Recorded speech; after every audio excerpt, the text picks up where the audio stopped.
여러분 안녕하십니까. 경제 현장 오늘 고광철입니다. 오늘의 주요 뉴스 전해드리겠습니다. 악성 미분양으로 불리는 준공후 미분양 주택이 4월 말 기준으로 26,422가구에 달해서 12년 만에 최대치를 기록했다고 국토교통부가 발표했습니다. 악성 미분양은 대구 지역이 3,252가구로 가장 많고 경북, 경남, 부산, 전남 순으로 많았습니다. 부동산 경기 부진으로 주택 공급의 선행 지표인 주택 인허가와 착공 식절도 전반적으로 감소했습니다. 4월 산업 생산과 소비 투자 지표가 3개월 만에 동반 감소했습니다. 통계청이 발표한 4월 산업 생산 지수는 113.5로 전월보다 0.8% 줄었습니다. 광공업, 서비스업, 건설업 등에서 생산이 줄어든 탓입니다. 미 연방 항소법원이 1심 법원회의에 제동 걸린 트럼프 대통령의 상호 관세를 항소심 심리 기간 중엔 복원하기로 결정했습니다. 트럼프 행정부는 항소심 판결이 나올 때까지 관세를 부과할 수 있게 된 겁니다. 1심 법원이 제동을 건 관세는 국제비상경제권한법에 근거해 매긴 상호 관세입니다. 이재명 민주당 후보나 김문수 국민의힘 후보 누가 당선되더라도 새 정부 출범 후 30조 원 안팎의 추가 경정 예산 편성이 예상됩니다. 경기 부양이 필요한 상황이지만 적극적인 재정 지출 확대로 늘어나게 될 국가 채무 우려도 높은 편입니다. 경쟁적인 추경 어떻게 봐야 할지 이어지는 집중 진단에서 살펴보겠습니다. 경제현장 오늘은 SBS BJF 유튜브에서 실시간 시청 가능합니다. SBS BJF를 다운받아 시청하면 더 많은 정보와 뉴스를 볼 수 있습니다.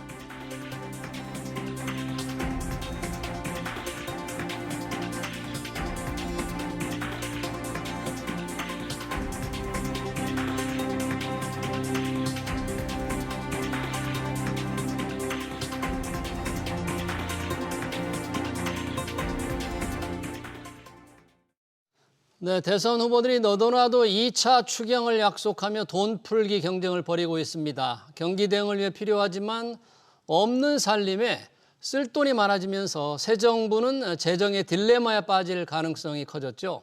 돈 풀기가 현실화되면 나라 빚은 얼마나 더 늘어날지, 세금은 잘 거치고 있는지 알아보겠습니다. 강민우 고려대 경제학과 교수, 김민성 성균관대 경제학과 교수 나오셨습니다. 어서 오십시오. 네, 반갑습니다. 안녕하십니까. 자, 김문수 후보, 이재명 후보 지금 추경 30조 원 이상 편성하겠다고 공약을 지금 쏟아내고 있는데요. 추경을 쓰려면 돈이 들어와야 되는데, 돈이 많아야 되는데 우선 세금이 제대로 잘 거치고 있는지 최신 통계가 나왔습니다. 4월까지 세금이 얼마나 거쳤는지. 김민성 교수님, 세금 좀 잘 거치고 있습니까? 어떻습니까, 지금?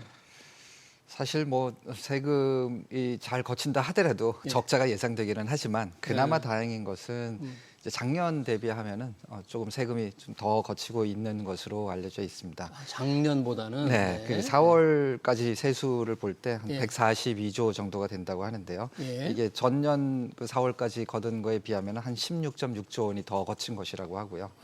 그리고 이제 진도율이라는 게 있는데 전체 1년 동안 거둘 세금이 4월까지 봤을 때 그중에 몇 퍼센트나 거쳤느냐 이걸 진도율이라고 표현을 합니다. 그게 또 작년 대비했을 때는 한 3%포인트가 더 높아졌다. 그렇게 보도가 되고 있는데요. 그런 점에서 볼 때는 지금 4월까지만 봤을 때는 국세 수입이 그래도 좀 꽤 거치고 있다라고 평가할 수 있겠습니다. 근데 또 한편으로 이 국세 수입이라는 것은 이제 민간 경제가 좀 잘 돌아가야 세금도 더 많이 거치는 그런 성질이 있으니까 경기 상황과도 관련이 있는데 조금 전에 봤다시피 지금 4월 들어서 여러 가지 형편이 안 좋은 것 같습니다. 경제 상황이 워낙 좋지 않으니까. 그래서 특히 올해 후반도 그렇지만 특히 내년 가면은 더 세수에 좀 타격이 있을 수도 있다라는 그런 생각이 들어서 올해 지금까지는 세수 형편이 괜찮은 편이긴 하지만 낙관할 단계는 아니다라는 생각이 듭니다. 그나마 작년보다는 세금이 조금 더 잘 거치고 있다. 세목별로 아까 표를 보니까 이제 법인세, 소득세가 조금 늘어나는 것으로 되어 있는데 이렇게 쭉 간다고 하더라도 기대했던 만큼, 예상했던 만큼, 우리가 거두려고 했던 만큼 세금을 과연 다 거둘 수 있을까요? 작년까지만 해도 세수 결손이 상당히 많았죠. 예, 맞습니다. 작년에 세수 결손이 그 30조에 달하는데 이 중에 반이 법인세에서 15조가 깎였습니다. 법인세에서? 그리고 이제 8조가 이제 소비세인데 작년에 같은 경우도 생각보다 기업이 이윤을 만들지를 못하고 또한 소비 심리가 너무 안 좋았다. 이렇게 예상을 해볼 수가 있는데 예. 이게 이제 올해에도 계속 지속이 되는 것 같습니다. 단순하게 이제 4월 달에까지의 추세는 이것이 좀 좋아지는 것 같지만은 결국은 뭐냐면 현재 많은 기관들이 경제 성장률을 0%대로 예측을 하고 있고 예. 또한 트럼프발 관세 전쟁 그리고 이제 계엄 사태의 영향이 후반기에 더 영향을 받지 않을까 그렇게 예상이 됩니다. 이럴 경우에는 뭐냐면 결국 뭐냐면 세수 결손이 올해에도 이루어지는 것이 거의 확실시되고 있다고 보고 있습니다. 예. 더욱더 문제가 되는 것은 뭐냐면 투자 심리가 살아나지가 않는 그런 결과들이 많이 나오고 있습니다. 예. 데이터상에서. 예. 그리고 또한 이제 작년에 12조의 이제 법인세가 세수 손실이 났었는데 세수 결손이 12 예, 작년에 예. 이게 났었는데 이게 기본적으로 기업이란 것이 이제 투자를 안 하는 것이고 투자를 안 하는 효과는 결국 그 다음 연도, 다다음 연도에 이제 기업의 이윤의 효과로 나타나기 때문에 실제적으로 저는 이 세수 결손 문제가 더욱더 심각해질 수 있다고 보고 있습니다. 네, 그러네요. 세금이 잘 거쳐야 쓰고 싶은 곳에 살림을 이제 많이 쓸 수 있을 텐데 뭐 계속 빚만 낼 수 없으니까 세금이 좀 거치는 게 굉장히 중요합니다만 일단 4월까지는 좀 거치고 있지만 그래도 한 해로 보면 또 결손이 우려된다는 부분에 이제 말씀이 있었네요. 세금이 안 거치는 것은 덜 거치는 것은 아무래도 경기가 안 좋기 때문인데 그래서 한국은행이 어제 기준금리를 0.25%포인트 낮췄습니다. 이제 통화면에서 경기 부양 쪽으로 확실하게 이제 돌아선 거고요. 그걸 지속을 하고 있는데 그래서 지금 국민의힘, 민주당, 국민의힘 두 후보가 추경을 편성해 재정을 더 지출해야 되겠다고 하는데 어떻습니까? 두 분 보시기에 지금 추경 편성은 당연하고도 반드시 해야만 지금 필요하다고 생각하십니까? 사실 지금 금리를 내리는 것이 경기 부양을 기대하는 정책이기는 하지만 네. 또 금리 인하를 했을 때 그것이 결국 민간의 소비나 투자가 진작되는 것으로 연결되려면 그동안 소비를 하지 않고 투자를 하지 않았던 이유가 뭐 금리가 높아서 그랬으면 그다음에 이 금리를 내려주면 이제 소비나 투자가 살아날 텐데 금리가 높은 것뿐 아니라 이제 경제가 불확실해서 뭐 투자를 해도 이것으로부터 좋은 수익이 미래에 날 것 같지 않다라고 하면 금리를 낮추는 것만으로는 투자를 하지 않겠죠. 그리고 소비를 하는 가게의 입장에서도 예. 지금 금리가 조금 낮아진다고 하더라도 미래의 내 소득이 불투명하다. 내가 일자리를 잃을지도 모른다라는 그런 불안이 있다면 예. 금리가 좀 낮아지더라도 소비를 많이 늘리기는 어려울 것입니다. 그래서 사실 금리 하나만 가지고 경기 부양을 기대하는 것은 좀 무리가 있고요. 예. 그것과 함께 미래 경제에 대한 좀 더 희망적인 낙관적인 생각들이 우리 경제에 들어와 줘야 되는데 지금 현재 상태로 볼 때는 뭐 미국과의 관세 문제라든지 그리고 다른 나라들도 네. 역시 경기에 어려움을 다 겪고 있는 상황이고 미국마저도 지금 경제 성장률이 좀 내려갈 것으로 예. 예상되지 않습니까? 그러다 보니까 이것만으로는 경기 부양 쉽지 않을 거다. 그래서 당연히 이제 좀 추경 편성이 필요하다라는 그런 이제 논리가 가능한데요. 그러면 추경은 확실한 효과를 가져올 것이냐? 네. 그것도 경기 사실 부양 효과가 될 거냐. 뭐 그렇게 낙관적으로 보기가 어렵습니다. 왜냐하면 뭐 학자들의 연구에 의하면은 예. 정부가 돈을 쓰는 만큼 또 민간이 그만큼 돈을 덜 쓰는 그런 경향도 존재하기 때문에 때로는 뭐 밀어내기라고 하죠, 뭐 구축 효과라고 하는데 정부가 쓴 만큼 고스란히 민간 지출이 줄어드는 경우도 없지는 않으니까요. 예.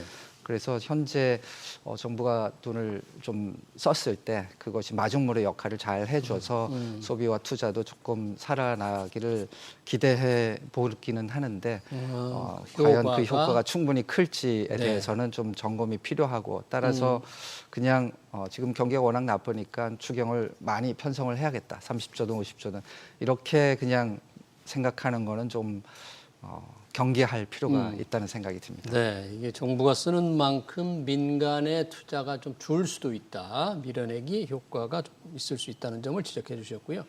강민욱 교수님 보시기엔 어떻습니까? 추경의 뭐 필요성에 대해서 지금 뭐 정치권에서 다 이렇게 주장을 하니까 아마 출범이 되면 새 정부가 출범 당연히 할 텐데 규모를 가지고 좀 본다면 민주당은 이제 연초부터 30조 원 이상을 계속 얘기해 왔고 국민의힘은 좀 소극적인 편이었는데 선거 캠페인이 시작되면서 김문수 후보도 30조 원 추경을 2차 추경을 얘기했거든요.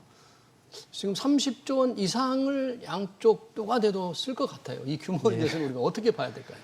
예. 저는 결론적으로 말씀드리면 30조는 좀 크지 않나 생각을 드리는데 그 이유를 말씀드리면 예. 저희가 이제 코로나 이후의 시기를 거치면서 추경에 대해서 너무나 익숙해진 것 같습니다.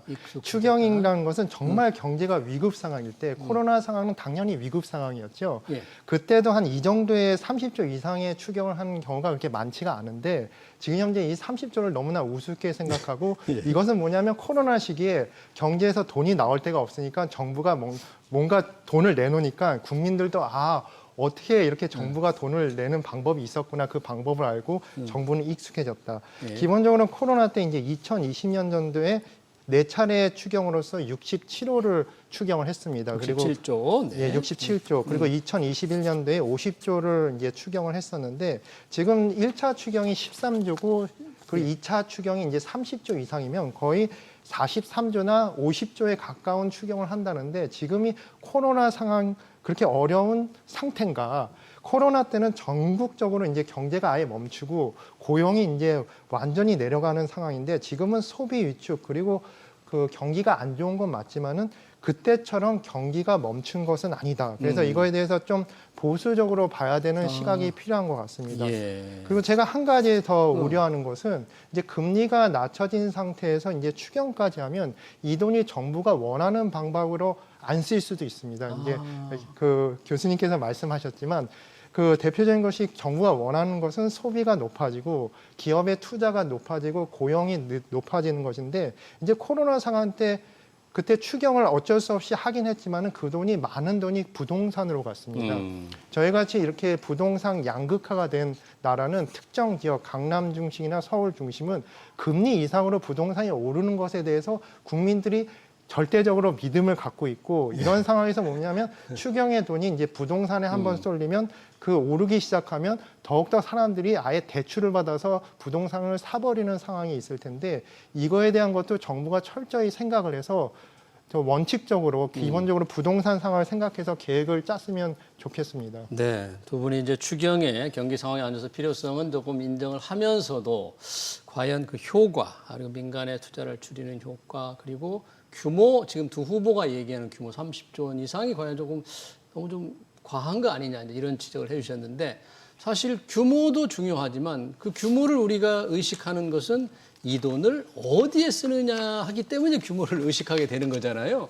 아주 좋은 데만 쓴다면 뭐 괜찮을 텐데 지금 양쪽 후보 민주당 이재명 후보와 김문수 국민의힘 후보를 보니까 조금 다르더라고요. 이재명 후보는 골목 상권 등에 투입할 지역사랑 상품권 예산을 크게 늘리는 쪽에 조금 많이 지출하겠다는 것이고 김문수 후보는 그런 건 좀 반대한다. 소상공인 지원 찬성한다. AI 미래 먹거리 산업을 위한 추경 찬성한다. 근데 이 지역사랑 상품권에서 조금 갈등이 있어서 보기에 따라서는 앞으로 어떤 정부가 들어서냐에 따라서는 추경 쓰임새가 완전히 달라질 것 같아요. 이번에 좀 김민성 교수님 어떻게 보세요?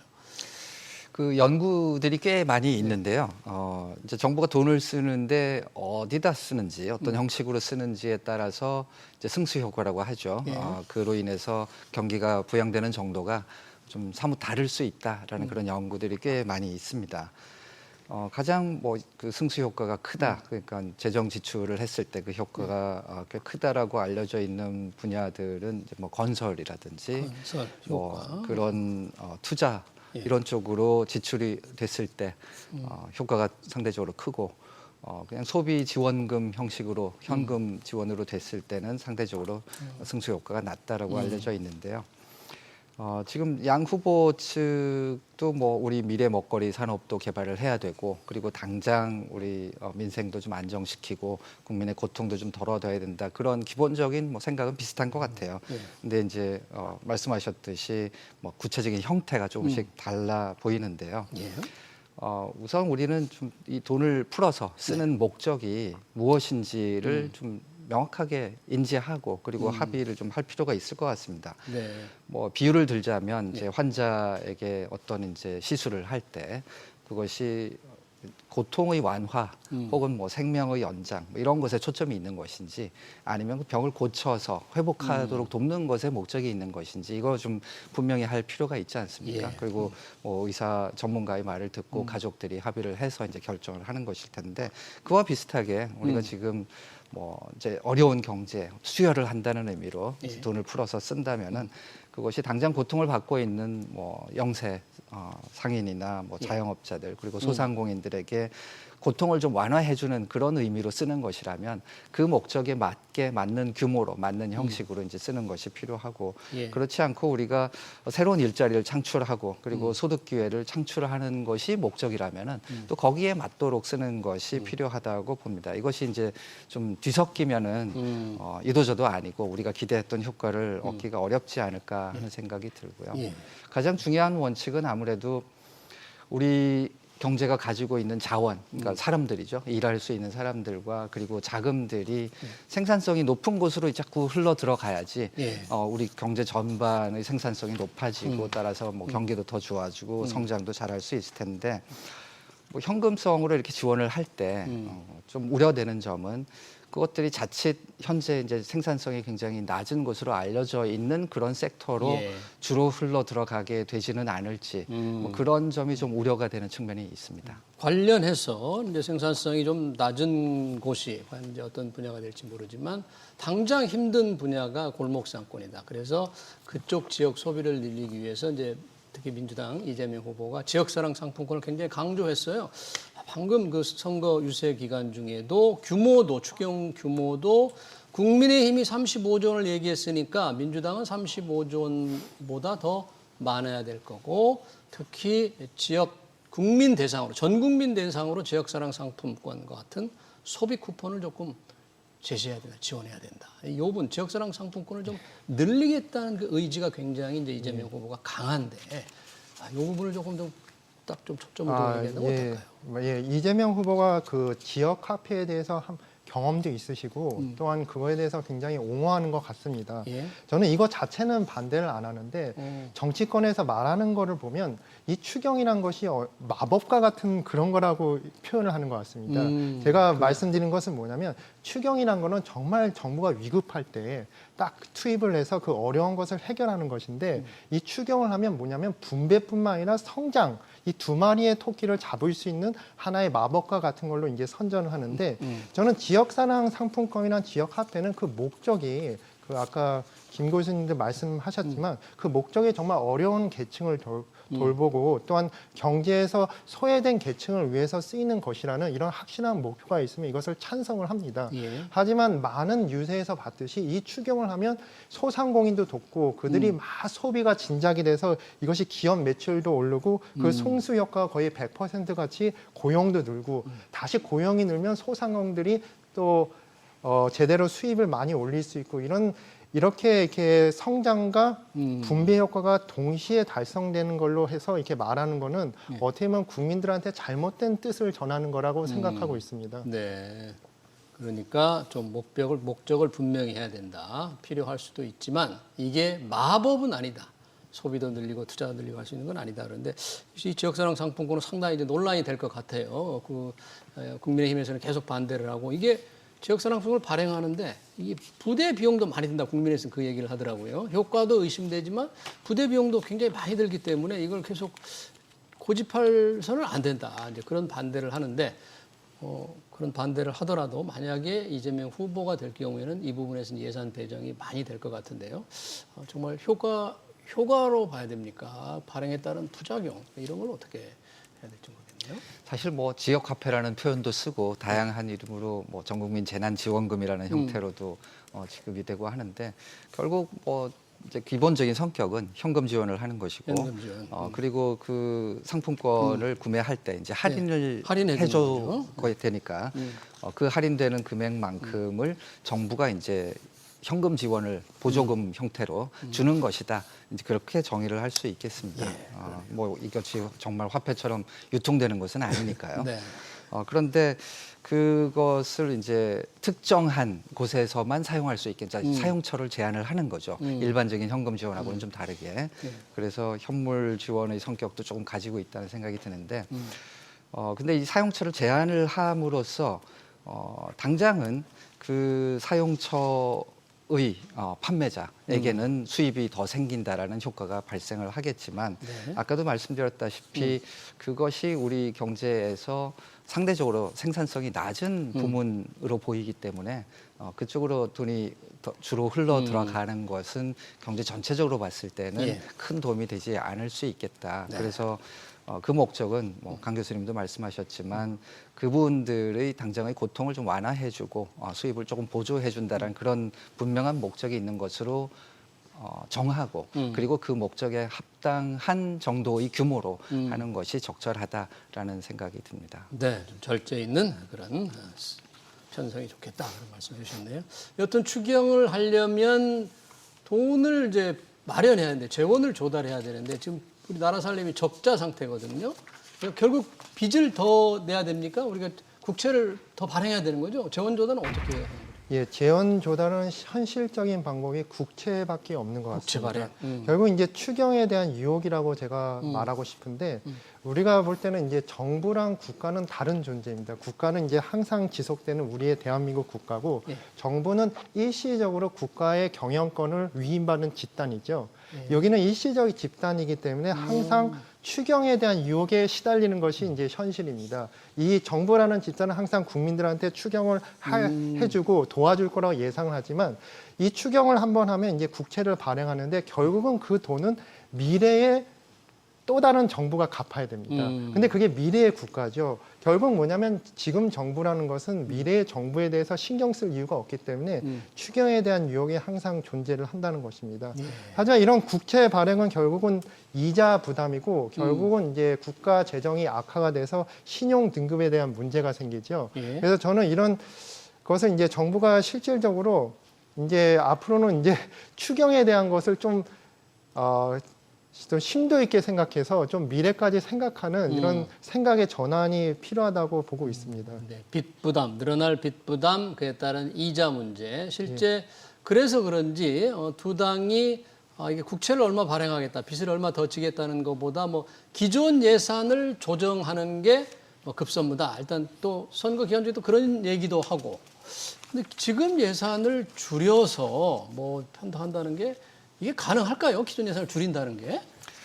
사실 상식적으로 생각하면 그런 생각은 뭐 옛날부터 많이 하지 않았겠습니까? 예.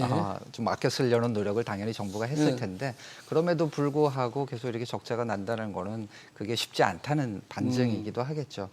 근데 제가 이제 지난 20년간의 예. 그 정부 예산의 지출 구성을 대략적으로 살펴보면 과거에 이제 큰 비중을 차지했던 뭐 경제라든지 국방이라든지 이런 분야는 상대적으로 많이 줄었고요. 특히 경제 같은 것은 20년 전에 비하면은 지금 절반 수준으로 그 구성비로 볼 때는 한 20% 수준에서 이제 10% 수준으로 내려왔고 국방 지출도 한 11%에서 지금 9%대로 내려와 있는 것 같고요. 반면에 이제 늘어난 것은 사회보장이나 복지 관련 지출들이 많이 늘었죠. 그래서 이게 2배 가까이 늘어서 전체 지출의 30% 이상을 지금 차지하고 있습니다.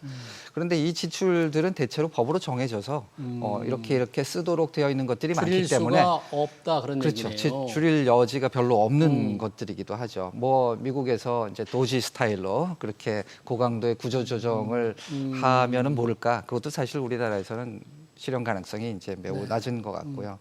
그래서 큰 기대는 하기는 어렵겠지만 그래도 최대한 기존 지출에서 좀 절약할 수 있는 부분을 찾으려는 노력은 뭐 하기는 해야겠죠. 네. 근데 현재 구성으로 보면 이제 일반 회계와 특별 회계 이렇게 크게 구분이 되는데요. 예. 일반 회계는 뭐 별로 적자가 없습니다. 오히려 조금씩 흑자가 나는 경우도 있고요. 근데 특별 회계 중에서도 기타 특별 회계에서 굉장히 다양한 특별 회계들이 있습니다. 대부분의 적자들이 거기서 발생을 합니다.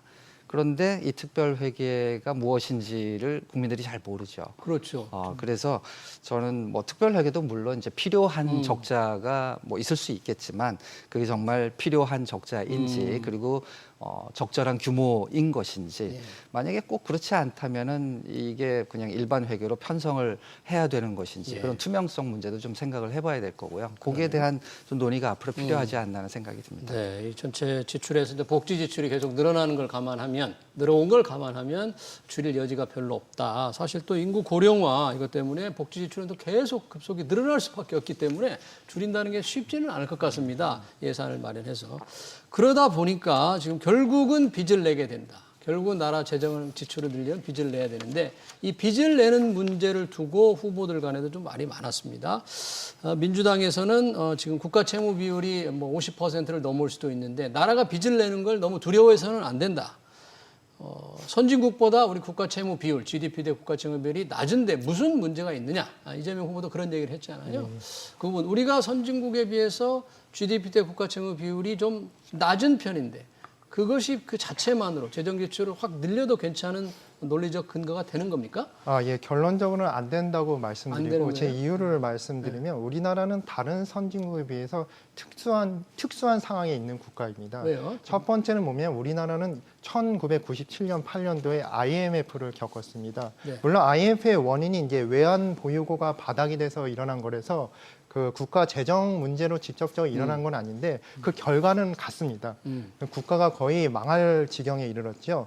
그때부터 이제 우리나라는 재정 건전성이나 다시는 이런 사태가 일어나지 않기 위해서 여러 가지 굉장히 노력을 한 상태에서 이렇게 국가 채무 비율이 이제 50% 이하로서 유지가 됐던 것입니다. 그리고 이제 두 번째는 무엇이냐면 우리나라는 다른 나라와 다르게 남북 분단인 나라입니다. 예. 현재 대한민국에 사는 저희들 입장에서는 뭐 그렇게 불안한 것을 못 느끼지만은 외국 투자자의 입장에서는 우리나라를 굉장히 불안한 나라로 생각하고 있습니다. 네. 이런 분단 국가만으로도 신용 등급이 한 2단계는 손해 보는 게 현실적인 산업계의 현실입니다. 이런 거를 감안을 해서 국가 자체가 국가 부채라는 것을 굉장히 조심해서 운영을 해왔는데 이것을 지금 이런 원칙을 깬다는 것은 상당히 위험한 것 같습니다. 그리고 우리나라가 이렇게 사정이 좋은 것이 아닌 게 이 국가 부채는 좀 낮지만은 가계 부채는 높습니다. 이 두 가지를 더하면 다른 선진국들하고 상당히 비슷합니다. 그렇기 때문에 이 두 가지가 다 안 좋은 영향을 주는데 이 두 가지를 더한 액수가 제가 볼 때는 비교할 액수인 것 같습니다. 예. 그래서 여러 가지 문제가 있는 것 같고 그리고 이제 제가 전에도 말씀드렸지만 추경을 너무해서 국가 부채가 늘어나는 현상이 있겠죠. 그렇지만 추경을 하면 또 우리나라 같이 지역 경제가 이제 불균형한 나라는 부동산 폭등의 가능성이 있습니다. 네. 이럴 경우에는 가계 부채가 또 올라갈 수가 있습니다. 사람들이 빚을 져서 또 비싼 지역에 부동산을 사는 거죠. 그렇게 되면 이중으로 이제 국가 부채나 가계 부채가 올라갈 수 있기 때문에 네. 이러한 논리는 정치권에서 이제 국가 부채를 좀 올려도 된다는 논리는 저는 굉장히 반대하는 입장입니다. 아니 이제 선진국이 GDP 대비 국가 채무율이 한 100% 또는 뭐 일본 같은 건 200%를 넘으니까 우리가 한 50%밖에 안 된다. 너무 겁먹지 말자.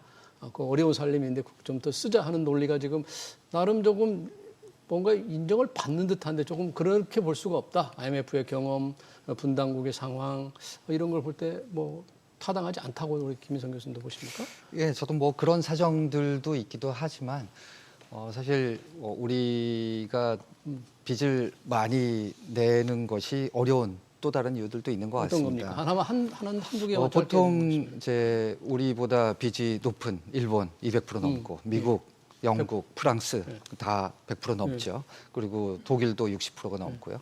그 호주는 근데 한 40% 정도가 됩니다. 호주. 예. 근데 이렇게 높은 나라들의 공통점은 결국 자국 화폐가 해외 국제 거래에서 사용되는 나라들입니다. 미국 달러 그렇죠, 유로화 그렇죠, 우리 원하는 일본 그렇지 예나 못하잖아요. 그렇죠. 우리 원하는 그렇지 않습니다. 근데 이 자국 화폐가 대외 거래에서 사용된다라는 것은 그만큼 우리가 국채를 발행했을 때 그 수요가 국내에만 판매하는 것이 아니고 해외에서도 꽤 많이 팔 수 있다라는 것이고 그렇게 돼야지 이 국채를 뭐 외국 사람들이 사주니까 우리 국민들이 살 필요 없고 그럼 우리 국민들은 국채 살 돈으로 소비나 투자할 수 있는 건데. 그걸 대부분 국내에서 소화를 해야 된다면 그러네요. 그만큼 소비나 투자 여력이 떨어진다는 거죠. 네, 잘 알겠습니다. 우리 국가 채무 비율을 높여도 된다는 여러 가지 주장에 대해서 우리나라는 기축 통화가 아닌 국가이기 때문에 그들과 평면, 액면 그대로 비교할 수 없다. 그런 주장을 해주셨습니다. 김문수 후보, 이재명 민주당 후보, 김문수 국민의힘 후보 모두 추경을 주장하는데 과연 추경 어떻게 될지 관련 토론 잘 들었습니다. 지금까지 강민우 고려대 경제학과 교수, 김민성 성균관대 경제학과 교수였습니다. 두 분 고맙습니다. 네, 감사합니다. 예, 수고 많으셨습니다.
내년도 최저임금을 심의하기 위한 최저임금위원회 3차 회의가 열렸습니다.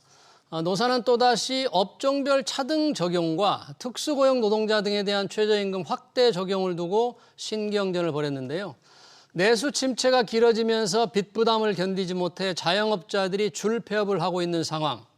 과연 내년도 최저임금에 대한 소상공인들의 입장은 어떤지 송치영 소상공인연합회 회장 모시고 얘기 들어보겠습니다. 회장님 어서 오십시오. 네, 안녕하십니까.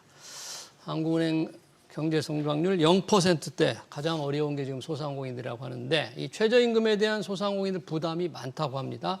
내년 최저임금을 정하기 위해서 3차 회의가 열렸는데 현재 어떻게까지 어느 정도로 지금 얘기가 돼 있습니까? 네, 어제 세종에서 진행한 3차 전원회의에서 예. 노동계에서는 형태의 근로자, 그 최저임금 적용 방안 등을 주장했고 사용자 특수고용 측에서는 노동자들 예. 업종별 차등 적용, 동결 방안의 필요성 등에 대해서 현재 어려운 상황이라 그런 부분에서 논의를 했습니다. 예. 그래서 아직은 초기 단계라고 할 수 있고요. 예. 대선이 끝나면 본격적으로 협의가 이루어질 걸로 보고 있습니다. 네, 이제 세 번째 회의가 있었는데 아직은 초기 단계이기 때문에 서로 간에 이제 인상률 자체는 아직 본심은 드러내지 않고 요번에는 뭐 좀 주장이 좀 다른 것 같습니다.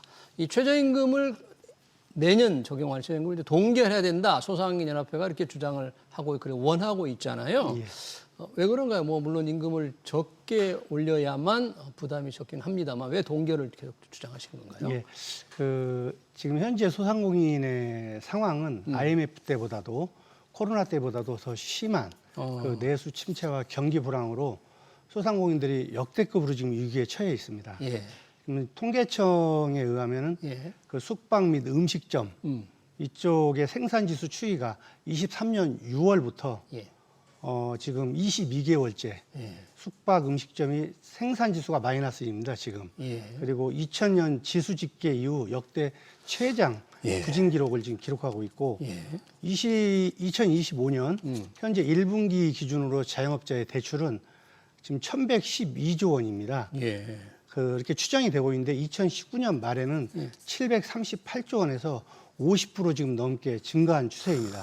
한마디로 이 코로나 위기로 인해서 돈을 가장 많이 빌렸는데 역대 가장 긴 부진에서 지금 시달리고 있는 것이 소상공인과 자영업자의 현실입니다. 경기 상황은 최악으로 안 좋고 빚은 절반 50%나 늘어났다. 예. 그래서 IMF 때보다 안 좋다 그러잖아요. 예. 많은 사람들이 예. 정말 돌아다녀 보시거나 정말 그러세요? 예, 실제로 지금 국회 임광현 의원께서 네. 국세청 자료로 분석한 결과를 보면은 2023년도에 전국 그 사업 소득 신고자 예. 772만 명인데요. 월급으로 따지면 월 155만 원도 채 지금 수준이 안 되는 상황입니다. 최저임금도 못 받는 사업자들. 맞습니다. 그래서 작년 같은 경우에는 아까 그게 23년도고 예. 작년에 이보다 더 줄어들 것이 지금 확실한데 한마디로 최저임금보다도 못 버는 것이 못 번다. 오늘날 대한민국 소상공인들의 현 주소입니다. 그러네요. 최저임금도 벌지 못하는 그런 사업자들 예. 이렇게 지금 많이 있다. 그래서 그런지 올해 노동계는 이제 최저임금 인상률보다 아까 잠깐 말씀하신 특수고용직 노동자 있지 않습니까? 예, 플랫폼 예. 노동자라든지 프리랜서라든지 이런 사람들에게 최저임금을 좀 확대 적용하는 문제를 요구하는 것 같아요. 전략이 조금 달라진 것 같은데 이 부분 좀 어떻게 보세요? 예, 이 부분 같은 경우에는 지금 노동계도 그만큼 이제 경제 사정이 네. 어렵다고 인식을 하고 있는 것이 아닌가라는 그런 생각이 들거든요. 예. 근데 노동계에서 지금 현재 국회 토론회나 이런 데서 주장하는 것을 보면은 경기가 안 좋아도 3% 이상의 인상을 좀 해야 되는 것이 아니냐는 이야기가 나오는 3%? 여러 가지 저희 입장에서 보면 전략을 가지고 있는 것으로 보입니다. 예. 그래서 최저임금 적용은 특수 고용자의 경우는 예. 그 캐디, 예. 보험 판매업, 네. 택배업, 라이더 이런 경우로 볼 수 있는데 이런 분들을 우리 사회에서는 개인 사업자로 지금 분류를 하고 있거든요. 그래서 약간 복잡한 측면이 지금 근로 형태가 있는데 노동자주의가 아니라는 거잖아요. 예. 사업자. 맞습니다. 예. 개인 사업자로 개인 분류를 하고 사업자다. 있는데 그럼 이를 어떻게 단번에 정리하겠다는 것인지. 어떻게 노동자로 규정을 할 수 있겠느냐. 예, 그렇습니다. 이게 아시다시피 보험 판매업이나 예. 라이더, 택배업 이런 경우에는 노력한 만큼 또 성과가 달라지는 부분도 있고 이런 부분들은 또 어떻게 정리할 것인지 어려운 문제라고 저는 보고 있고요. 예. 또 이렇게 된다 그러면은 택배 요금이나 보험료 배달 요금 이런 것도 인상이 불가피해질 것 같고 배달비, 택배비 이런 것들이 오른다 그러면은 예. 이렇게 어려운 경기 상황에서 국민들은 과연 어떻게 받아들일 수 있는지 이 물가 인상 문제는 어떻게 할 것인가 이것은 생각해 봐야 할 문제인 것 같고요. 예. 일방적인 이런 주장만 해서는 될 부분이 아니라고 생각하고 있습니다. 네, 그분들 택배업, 캐디, 여튼 특수고용직 노동자들도 실제 받는 수입이 적으니까 참 그분들도 얼마나 고생을 하시겠습니까? 그러나 최저임금위원회에서 그분들한테까지도 최저임금을 적용하는 게 최저임금위원회에서 할 수 있을까요? 이게 정부 차원에서 뭐 법을 고치고 여러 가지가 필요할 것 같은데 이게 최저임금위원회에서 논의할 수 있는 내용일까요? 그거는 쉽지 않을 것 같습니다. 이게 뭐 제도라는 것은 항상 그 순기능이 있으면 또 역기능도 있기 때문에 이거는 상당히 신중하게 검토를 하고 네. 그 다음 단계로 고려를 하는 것이 어떤가라는 생각이 듭니다. 네, 그러네요.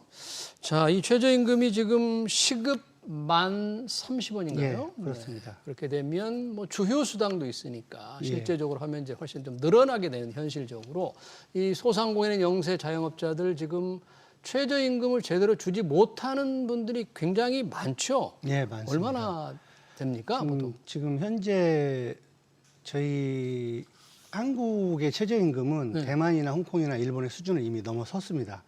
그래서 주휴 수당을 포함하면 지금 12,000원이 되고 있는데요. 주휴 수당 포함은 12,000원. 예, 예. 시급 1030원이지만. 예, 맞습니다. 그 주휴 수당을 포함하면 12,000원이고 작년 경총에서 그 분석한 자료를 최저임금보다 낮은 임금을 받는 그러니까 뭐 최저임금 미만율 분석이라고 하는데요. 예. 그 법정 최저임금 9,860원, 작년에는 9,860원이었으니까요. 예. 이걸 받지 못하는 그 근로자가 276만 명으로 집계가 되었습니다. 예. 그래서 5인 미만 사업장은 29.7%로 그 가장 높게 나타나고 있고 300인 이상 사업장은 2.5%의 수준으로 사실 5인 미만 사업장에서 지급을 못하는 어려워하는 부분이 10배가 넘습니다, 지금. 그래서 큰 사업장보다는 소상공인 사업장에서 최저임금이 훨씬 부담이 되고 있다는 말씀을 드리고요. 예. 소상공인연합회가 지난 5월 초에 뭐 얼마 안 됐습니다. 예. 그 전국 천여 곳의 소상공인을 방문 조사한 그 진행한 최저임금 인상 관련해서 소상공인 영향 실태 결과 조사를 했는데 어떻게 나왔어요? 최저임금이 예. 1030원일 경우에 대해서 부담이 크다고 답하신 분들이 85.1%입니다. 그리고 매우 높게 이렇게 나타났는데 네. 또한 노동 생산성 대비 최저임금이 높다고 인식하는 경우가 54%로 나타나고 있고 임금 수준이 매우 높아 부담이 된다고 생각하는 것으로 전체적으로 지금 나타나고 있습니다. 그래서 저희가 금주 26일에 월요일에 최저임금 협의를 위해서 양대 노총, 민노총과 한노총에 정식 대화를 제안한 바 있습니다. 양노총에 토론을 제안했습니까? 예, 최저임금에 그렇습니다. 대해서? 예. 어떤 정말- 응답이 왔습니까? 좀 예, 어제 그 최저임금위원회에서 그런 그 의사가 있다. 할 의사가 이런 있다? 얘기를 예. 하고 있는데 지금이야말로 정말로 대화가 필요한 시기이고 정말 역지사지의 마음이 필요한 상황이라고 저는 보고 있습니다. 예. 최저임금도 지급하지 못하는 사업장이 많다는 얘기는 법을 위반하고 어기고 있다 해야 되잖아요. 맞습니다. 범법행위인데 오죽하면 예. 그러겠느냐. 이게 단속도 지금 하고 있는 거죠. 최저임금을 못 주는 이런 사업장에 대해서 고용노동부에서 이렇게 단속을 하게 되면 문제가 될 텐데 그럼에도 불구하고 예. 돈을 벌지 못하니까 이렇게 못 주고 맞습니다. 있다 그런 현실인가요? 예, 예. 이제 대화를 하면 양대 노총과 대화를 해서 어떤 결과가 될지 지켜봐야 되겠는데 이 또 하나 지금 최저임금위원회 3차례까지 하면서 얘기됐던 게 업종별 지역별로 최저임금을 좀 달리 적용해보자. 이 부분 늘 논쟁이 되고 사업장에서는 계속 원했던 사안인데 뭐 노총에서는 강력히 지금 반대하지 않습니까? 예. 이 부분은 왜 이게 좀 필요하다 이렇게 생각하시는 거예요? 이제 앞서 이제 말씀드린 자료에서 업종별 최저임금 미만율, 그러니까 그 최저임금을 지급하기 못하는 받지 사업장의 못하는 업종별로 볼 때. 네네. 이 대표적 소상공인 업종인 이제 숙박, 예. 음식점업 등에서는 33.9%로 높게 나타나고 있습니다. 예. 법정 주요 수당을 포함하면은 12,000원을 반영하면은 숙박, 음식점에서는 51.3%가 나타나고 5인 미만 사업자는 44.7%가 나타나고 있습니다. 그만큼 소상공인들이 지금 최저임금도 못 주고 있는 상태라는 것입니다. 그래서 최저임금 지불 여력을 감안하지 않고 대기업 노총이 이 주도하는 최저임금이 결국 소상공인을 범법자로 내몰고 있다. 그런 제도가 되어서는 안 되는데 그래서 업종별이나 규모별로 규모별로 구분하는 것이 타당하다. 것이 저희의 의견입니다. 네. 지금 업종별로는 법적으로는 차등 적용할 수 있게 근거가 있나요? 업종별로는? 지금은 아마 안 돼 있을 겁니다. 업종별로는 근거가 있을 텐데 아직 하진 못하는 거죠. 그러니까 지역별보다는 업종이나 규모별로 좀 차등화해보자. 그렇죠. 일각에서는 이제 뭐 지역별로 해보자 여러 가지 주장이 있는데 이 부분 큰 기업들도 조금 원할 수 있을 테고 소상공인들도 원하고 있는데 양대 노총에서는 현재까지는 이 부분은 절대 받아들일 수 없다. 뭐 그런 거죠. 받을 수 없다는 논리는 뭘까요? 거기서는? 차등화, 차별화가 차등이면 아무래도 지역적인 데는 소외감도 느끼고 여러 가지 문제가 이제 따를 것 같으니까 그럴 것 같은데 사실은 그 최저임금을 오른다고 해가지고 지불 능력이 자동적으로 생기는 건 아니지 않습니까? 일단은 줄 수 있는 능력이 있어야 되는데 지금 현재 38년 동안 단 한 해도 빼놓지 않고 계속 오르고 있습니다. 최저임금이. 그렇게 되면은 어떻게 보면은 지금 소상공인들이나 기업들은 87년도에 시작을 했기 때문에 최저임금위원회가 그러면 그동안에 계속 근로자의 어려운 부분을 이해하고 같이 고통을 감내했다고 저는 생각합니다. 근데 지금은 소상공인들이 너무 어렵기 때문에 이제는 아까도 말씀드린 대로 역지사지의 마음으로 우리 소상공인의 입장도 좀 살펴봐 줘라. 그래서 소통도 좀 하고 대화를 통해서 저는 이제 풀기를 좀 바라고 있습니다. 네. 지금 최저임금위원회에서 대화를 했던 여러 가지 중에 아까 말씀하셨던 특수고용자 등에 대한 최저임금 확대 적용 문제를 원하다 보니까 정치권에서 특히 민주당에서 그렇게 얘기했네요. 이런 분들 사용자의 직접적인 지휘나 감독을 받지 않는 바로 말씀하신 배달라이드라든지 보험 설계사라든지 이런 분들에 대해서 이 최저소득, 최저임금과 비슷한 최소소득을 보장하는 최소보수제, 최저보수제를 적용하자. 한때 이걸 뭐 공약에 민주당이 넣으려다가 그걸 뺀 것 같긴 합니다만 결국은 지금 노동계에서 원하는 게 사실상 요거인가요?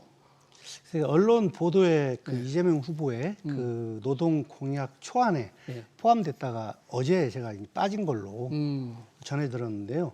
이 불발된 거로 보여지기 때문에 제가 이 자리에서 이제 언급하는 것은 그렇게 적절치 않은 것 같습니다. 그렇지만 이 최소 보수제라는 것은 최저임금 수준의 보수를 보장하는 태도라고 보고 있는데 만약에 해당 근로자들에게 최저임금 이 최저 보수제가 적용이 됐을 경우에 안건으로 상정이 될 경우에는 해당 병이 입점 소상공인들에게 전가되지 않도록 그 명시적 제도를 마련해야 할 것이며 동일한 원칙으로 최저임금도 못 버는 소상공인에게도 국가가 책임지고 최저 보수제를 적용해야 한다고 생각합니다. 소상공인들에게도 그렇습니다. 최저 또는 최소 수입제 뭐 맞습니다. 이런 걸 해야 된다. 똑같이. 네, 이거 상당히 논쟁적인 이슈가 되겠네요. 자, 이제 며칠 있으면 이제 새로운 정부가 탄생합니다. 민주당이냐, 국민의힘이냐, 어떤 후보가 될지 모르겠습니다만 이 최저임금 문제 이외에도 소상공인들 워낙 어려우니까 새 정부에게 조금 바라는 게 있다면 어떤 걸 들 수 있을까요? 네, 소상공인 지금 100만 폐업 시대입니다. 소상공인이 1인 창업을 할 경우에 1억 1천만 원이 든다고 평균 그런 데이터가 있는데 100만 명이 폐업을 하게 되면은 1억이면은 100조입니다. 그리고 100만 명이면은 창원시 인구하고 맞먹는데 이렇게 큰 그 국민과 큰 비용이 지금 증발하고 있는 상황에서 참 어느 곳 하나 눈 하나 깜짝하지 않고 있는 것이 현실입니다.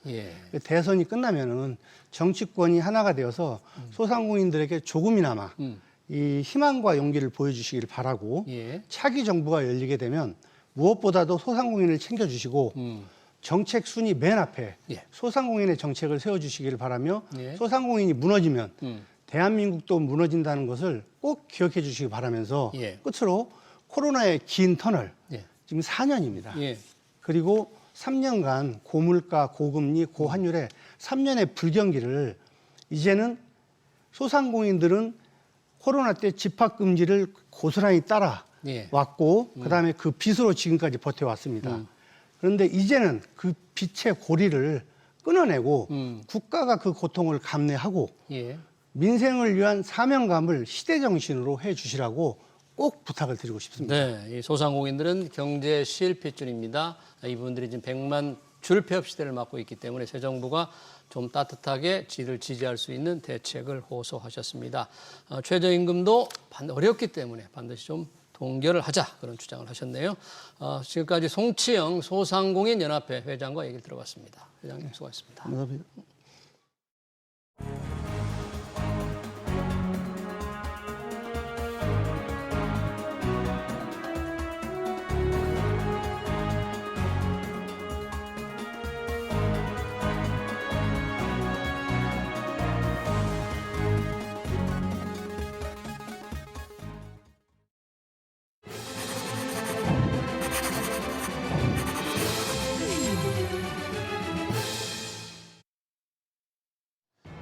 이 차 추가 경정 예산이 기정사실이 되고 있습니다. 이재명, 김문수 후보는 20, 30조를 공약했죠.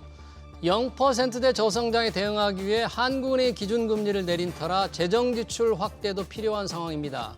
하지만 추경으로 경기를 살리는 것은 역부족입니다. 취약계층의 아픔을 덜어줄 수는 있겠죠. 경제가 잘 되려면 기업, 국민 모두 신나게 뛸 수 있도록 희망을 심어줘야 합니다. 경제도 심리전입니다. SBS 비즈 경제 현장을 여기서 마치겠습니다. 시청해주신 여러분 고맙습니다.